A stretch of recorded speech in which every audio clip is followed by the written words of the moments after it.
Once upon a time, a big plant developed some machine malfunction problem into the company. And it was a very big problem in the company, and the officials of the company were really puzzled. They didn't know how this could be fixed. So they hired many technical experts for solving the problems in the plant. But ultimately, they zeroed in on one person, and that expert, he came to the plant and he spent almost 3 days in the plant. The people were explaining to him that this is the most important function of our department and this machinery is not properly working, this, that, etc. But this person was giving least interest towards the explanations, and he was thoroughly inspecting the entire plant. And it took almost 3 days for him to have this inspection. After studying the plant for 3 days, he put a large X mark on one of the cylinders of the machine in the plant. He went back to the office and he was very much contented that the problem has been fixed. After having the contentment of solving the problem, he sent an invoice for $10,000. This gave a very big shock to the plant manager. The manager asked for itemization of the invoice. He said that the invoice is really huge and I'm not able to understand why you have charged such a huge amount. For this small problem, you have been inspecting for 3 days and ultimately you put the marks on the cylinder and then we corrected the cylinder and now, of course, yes, the plant is okay now, the machinery is running on a proper way and we are back to our productivity, but still, I'm not convinced of the way that you have raised your invoice, he said. And the plant manager sent the letter to the expert and the expert was also taking it on a serious basis. Because the plant manager felt it was unfair from the plant of the expert to charge such a huge amount. So the expert sent another invoice stating, marking X on the cylinder, $1. But identifying which cylinder to be marked X on, $9,999. He sent that bill and the bill carried lots of message and the plant had to pay the bill. So your ability to mark X on your cylinders in your life is the biggest focal point, we say. So I invite you for listening to this voice because this voice is going to speak about the focal point of your life. The word is a very powerful word, right? Focal point, having proper focus. Just like the expert marked X on the proper cylinder which has to be fixed, you got to identify the biggest cylinder that is firing in your life and you need to understand that this is the area that I have to give more focus upon for having my life maximized in various areas. So it's your ability to mark X is your focal point. Just like a sun ray that is focused through a magnified glass emits fire, your ability to choose the vital element of your life is so important. So think about this question. Why are some people more successful than the others? Because those people have this principle of clarity. You know what is this principle of clarity? I'll tell you. You are already doing that. There are 4 things in this concept. Number 1, you can do more of certain things. Number 2, you can do less of certain things. Number 3, you can start doing things that you have not done and not doing at all today. And number 4, you can stop doing certain things altogether that you are doing today. So life revolves around these 4 choices, my dear friends. And if you are making one choice out of these 4, I think you have understood the concept called as focal point. It's worth repeating, right? Listen to me very carefully. 1, you can do more of certain things. 2, you can do less of certain things. 3, you can start doing some new things that you have not done so far in your life. And 4, you should stop doing something that is periodically been done in your life already. Either concentrate more on something or concentrate less on something. Either start doing some revolutionary things or stop doing some damaging things. If you choose one among these 4, I think your life will have a better charge from today onwards. And if you choose one among these 4, I think you are understanding the theme of focal point.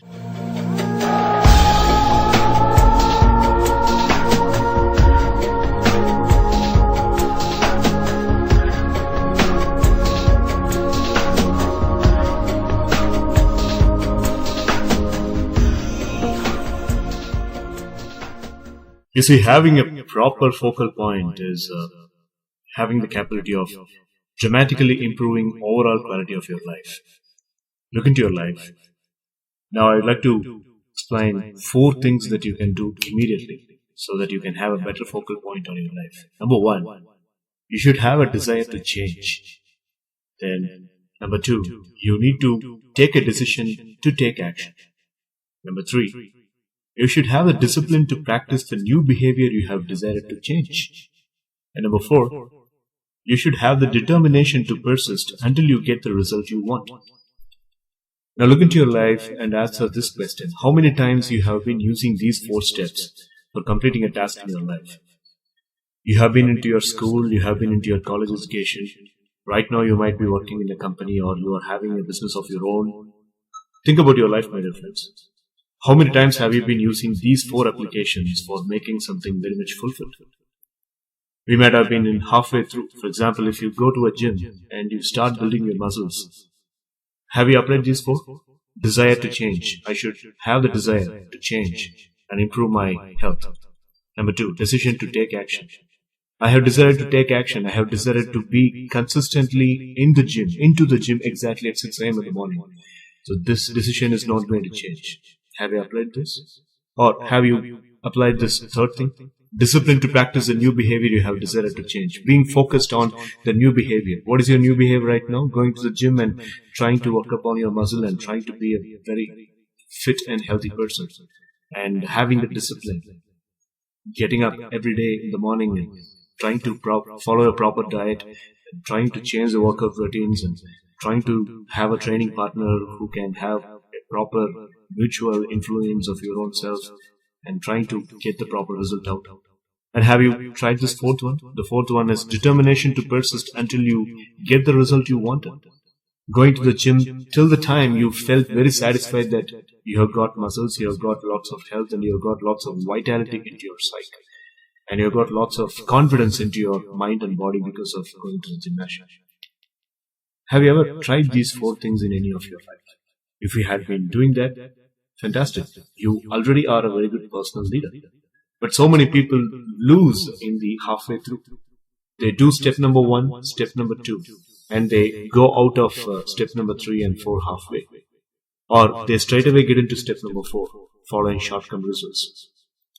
So, today you've got to understand that you are paid for your outcomes and accomplishments, not for the efforts and ideas. You might be master of great ideas, you might be master of great efforts, you might be a smart thinker, you might be a hard worker, but people are not rewarding you for the work that you are putting in. People are rewarding for results, accomplishments, achievements, and the fulfillment that you are going to have. So how many times have you ever fulfilled? If you had that fulfillment, if you had that sense of accomplishment, it means you had already been using the focal point that we are speaking about in this voice tape. I should appreciate you for that. But if you had not done that so far, don't worry. This voice tape will help you to do that. Okay? And this focal point has a definition. The definition of focal point. It's not written in any dictionary or it's not written in any articulation kind of a tablet or a material. It is my own definition. Your ability to direct your attention away from activities of lower value to the activities of higher value is called as focal point. For this, you have to disintegrate between your low quality values and high quality values. Right? So you should really think and you should really introspect into your life. And you have to understand or you have to identify what are all the lower value activities that you are having and what are all the higher value activities that you are having. You need to take complete responsibility of your life, right? You need to say to yourself that I am responsible for my life. And this acceptance of personal responsibility is the foundation of your own self-esteem and self-respect. You know how a person's self-confidence is maximized? The person's self-confidence is maximized only by having proper self-esteem and self-respect of himself. Both this self-esteem and self-respect will be possible into a person only when the person takes complete responsibility of his own life. And how to take complete responsibility? Understanding which is more important and understanding which is not actually important for you. The things that are most important for you are called as higher value activities, and things which are not at all important for you are called as the lower value activities. If you are really able to disintegrate between these two, I think you are doing a wonderful job. And only when you are knowing about the higher value activities, the four things that I mentioned in the beginning of this session, that is desire to change, decision to take action, discipline to practice the new behavior, and determination to persist until you receive what you wanted to receive. These four things will be possible only when you have self-esteem. And having self-esteem is going to be possible only when you identify which is the lower quality activities of yours and which are all the set of higher quality activities of yours. So we need to do that.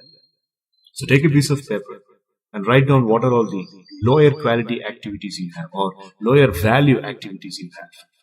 The things that you are spending so much time upon and you are not getting any proper results, are called as lower value activities. The things that you spend more time upon for your enhancement, for your accomplishment, and for the betterment of your own life, those things are called as higher quality activities or higher value activities. Find out these two. That's your first exercise.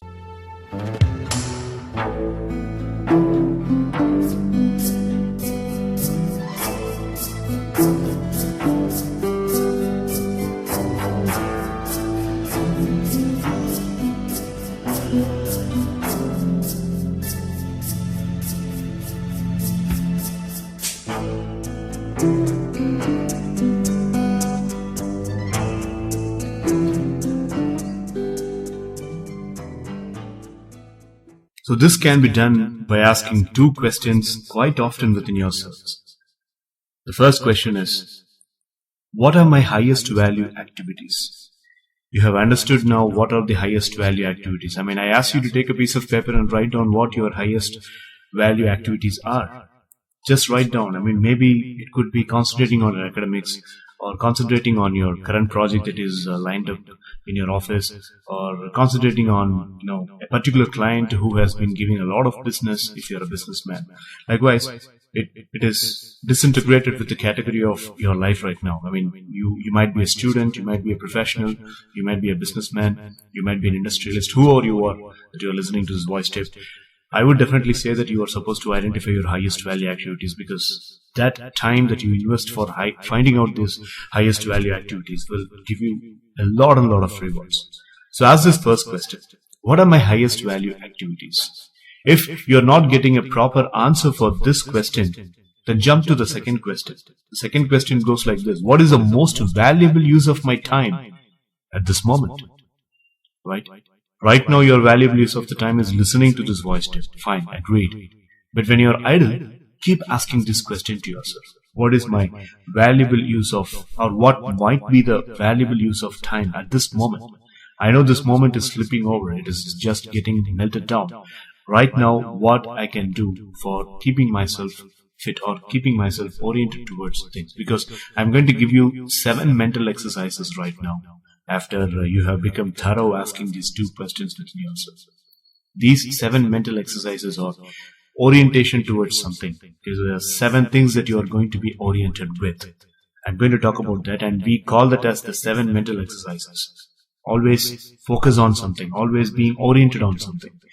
But before getting introduced to those 7 things, I want you to be very clear with this question, with these 2 questions, that is, what are my highest value activities and what is the most valuable use of my time at this moment? Just imagine if you are really trying to get the answers for these questions. You are actually driving your own self out of the distractions that we could possibly get in this modern era. We have technology to support. We have lots and lots of high-end models of lifestyles, and we have got plenty of advanced thinking that are really ruling and guiding our lives. But we don't have a proper system to organize all of that. We get lost in all those technology and higher-end kinds of lifestyles. So we need these 2 questions to be seeping down into our mind so that we get the answers and we regulate ourselves on a proper way. Now let us skip to these 7 mental exercises. These 7 things I am going to tell you are the attributes for optimism and higher performance. And I told you that these are 7 oriented techniques. You need to be oriented with it. The first one is future orientation. You got to be oriented with the future, my dear friends. It's a common characteristic of any successful person. There were 3,300 studies in Harvard University, and these studies reveal that one quality as a biggest, stupendous kind of an attribute of all the successful people. It is having a better vision for a better future, right? So future is a big question mark for some people. When you conduct training sessions in college premises, or when you conduct training sessions in schools, people always have a very big problem with this future definition. They've got a big question mark in front of them as to how to define their future and all that. So they don't have this idealization. Idealization is continually imagining the perfect outcome. You need to forward the life to 3 years or 5 years or 10 years, and you need to imagine. Students and learned people don't have this idealization mentality. So this is the first mental exercise, future orientation, and you need to be a very good expert in idealization. You need to continually imagine the perfect outcome, and you need to forward the life to 3 years and 5 years. You need to have a dream list. How will be your life tomorrow if you have $10 million tax-free? This is a very simple yet a powerful question that is asked in plenty of American motivational sessions. The experts like Tony Robbins, Brian Tracy, Dr. Wayne Dyer, Les Brown, these people ask this question to their seminar clients. The question is a very interesting question. How will be your life tomorrow if you have $10 million tax-free? This makes the people understand that they will reanalyze their job and activities. This is just to test whether the person will continue what the person is actually doing right now. If the person has got the abundance of money, will the person really be doing the same thing that the person is doing right now? So there, you can eliminate the confusion of the person, and you can really come to the focal point of that person. Is the person's profession really a focal point for that person, or he is doing the profession for the sake of survival? There are two ways of focal point for survival and focal point for a passion. Many people merely covering their backs, and they are trying to function on a mere basis just to run their family and just to survive. That's not focal point. Focal point is having a passion. Ask this question to you. If you have got $10 million in Indian currency, if you have got almost about 2 crores or 5 crores tax-free, will you be continuing what you are doing right now? It's an interesting question, right? If you say yes, then you are into the focal point, and you are actually doing idealization, because you are doing something that your heart desires. You're doing something that your mind says that this is your vision and this is what you are supposed to do. So this is called as future orientation. And in future orientation, you have to say yes for this question. What is the question? How will be your life tomorrow if you have $10 million tax-free? Will you be continuing to do what you are doing right now? If you say yes for this question, you are into the domain of focal point. So this is the first one, future orientation. The second one is goal orientation. Out of the 7, the second one is goal orientation. Most of the time, people think about the goal. The successful people think about the goal. Henry Fayol always uses to say a statement that is, have you built castles on the air? Good. Now go work and build foundations under them. So this is Henry Fayol's favorite statement. He asks people to really dream, and he wants people to develop the empire, develop the castles, develop all the kinds of accomplishments in the air. And he wants them to go and build the foundation for what they have been dreaming of. So you need to really be a goal-oriented person. You have to decide what you want. You have to write down it is a measurable goal, and you need to set a deadline. We got courses and classes to teach about goal setting, but I have a crucial question here. Is your goal really driving you out of the bed when you wake up in the morning? Do you really feel that you've got a purpose when you wake up in the morning? If you say that you have a purpose, then you are doing the second attribute proper. Goal orientation. Third one is excellence orientation. Answer this question. What one skill, if you develop in excellent fashion, will really help you? I repeat. What one skill, if you develop in excellent fashion, will really help you? Are you really on the workshop of developing your skills? Are you really oriented towards the biggest excellent factors, the unique selling proposition that you have? If I ask you what is so much excellent about you, what will be your answer? If I ask you what is that particular unique selling proposition skill, the unique skill that you only have, the other people don't have? What will be your answer? Plenty of people fail in the interview because of this question. The interviewer smartly asks, what is that one thing that makes you different from the other people who are waiting outside the interview cabin? People are not able to answer this question and they really flunk in the interview. I want you to think on a deep regarded basis. What is your excellence? What is your unique selling proposal? What is that particular attribute that gives you the price tag for your own self? That's the third thing. Excellence orientation. Fourth one is result orientation. Again, you can be a result oriented person only when you have identified the highest value activities that we had been speaking in the beginning of the session. Have you identified the highest value activities? Because if you are a result oriented person, you will always be focusing upon the highest value activity of yours. You know what kind of firing you can do as an automated machine. You know what kind of the talent and skill that you have and you can extract from yourself. So you should be a result oriented person. So think about these four: future orientation, goal orientation, excellence orientation, and result orientation. And comes the fifth one, which is my favorite: solution orientation. What can be done when a problem arises? I mean, most of the people have got high interest in talking about the problem, the shape of the problem, the nature of the problem, whether it is a family problem or a professional problem or a business problem, whatever it may be. People have high interest and high regards to speak and define about the problem. But very few people speak solution oriented. Right. So life is a continual succession of problems. You need to understand that life is 2 steps forward and 1 step back. You're always going to have problems because problems are going to define your strength. So what can be done instead of how it happened and whom to blame and what to do? Like, for example, when a problem occurs, if you are answering the question, what can be done? I think you are having a better edge than anybody else. That's called as solution orientation. So ask yourself a question whenever you have a problem. Are you going to be a problem-oriented person or are you going to be a solution-oriented person? We need people for solution. Now India needs a strict central government with lots and lots of solution orientation, right? We have been living in problem-oriented government for a long, long time now. And we need a government which is more focused towards solution orientation. So are you such kind of a person? That's a crucial question.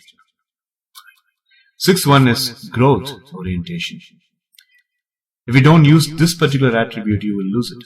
Right? So to earn more or to gather reputation more, you must learn more. Answer this question: what can I do to increase my value? And I always suggest people to invest 2% or 3% of their own income in their own self. Whenever I go to corporate training, I never fail to utter this statement. I will ask the professionals to invest 3% of their income back into themselves. Now, they should purchase books, audiobooks, etc. They should invest into personal development. They should attend workshops. They should go to leadership conferences. This will definitely really pay off. They have to feed their mind. I would always suggest people to read at least 1 hour or more in their own field every day. See, interesting tip about book reading. If you read 1 book a week, it's actually 50 books a year. And then it's actually 500 books in 10 years. Right? 500 books in 10 years. You can be a mini Socrates at that point of time. And you need to listen to lots of audiobooks in car driving. Make your car a moving university. Right? And attend every course and seminar that comes with. These 3 steps, that is reading book, listening to lots of audiobooks, and attending seminars and leadership conferences, these 3 things will definitely make you as a growth-oriented person. You always are oriented towards the growth. So growth orientation is the next thing. And the 7th one and the last one is the most important one, action orientation. You need to be fast. You need to be action-packed person, and you should have an action-packed life. Taking action.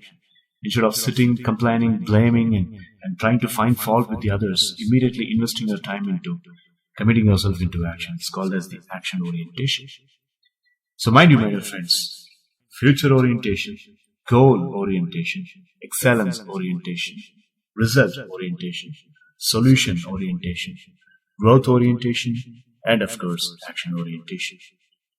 The future, the goal, the excellence, the result, the the solutions, the growth of your own self, and the action that you're going to take. These 7 things are going to convert you as a focal point oriented person. Make no mistake about it.